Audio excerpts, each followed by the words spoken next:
ओडिशा एक कृषिभित्तिक राज्य।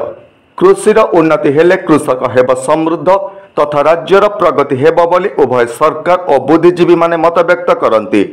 सरकार कृषि और कृषकर उन्नति पाई कोटी कोटी टंका व्यय बराद करुथिला बेले विभागीय कर्तृपक्षक उदासीनता मनोभाव सरकार योजना को दिगभ्रष्ट करुछि, जार ज्वलंत उदाहरण देखा मिली सालेपुर ब्लॉक अंचल में।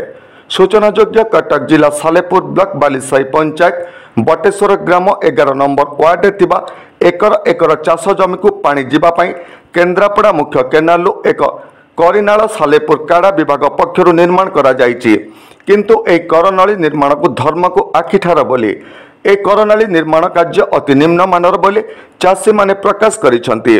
करनाली निर्माण समय ठिकादार किंबा विभागीय कर्तृपक्ष उपस्थित न रही कार्य चालुथिबारु ठिकादार और विभागीय कर्तृपक्षक मध्यरे थिबा मधुचंद्रिका को नहीं प्रश्नवाची सृष्टि होईछि।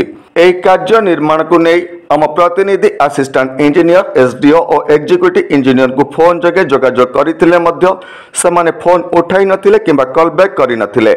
बहु समय गणमाध्यम प्रतिनिधि काड़ा कार्यालय को अधिकारी मानक साक्षात करने को जाइथिला बेले सेठारे अधिकारी माने उपस्थित न थांती, किंतु सेठारे थिबा विभागीय कर्मचारी माने सार फील्ड रे अछंती बोली सफाई देउथिला बेले प्रकृत पक्षे फील्ड रे अधिकारी माने उपस्थित न थांती। नमस्कार, मु लिपिका आपण मानक स्वागत करछि नुआ रूपरे होली टीवी ओडिया।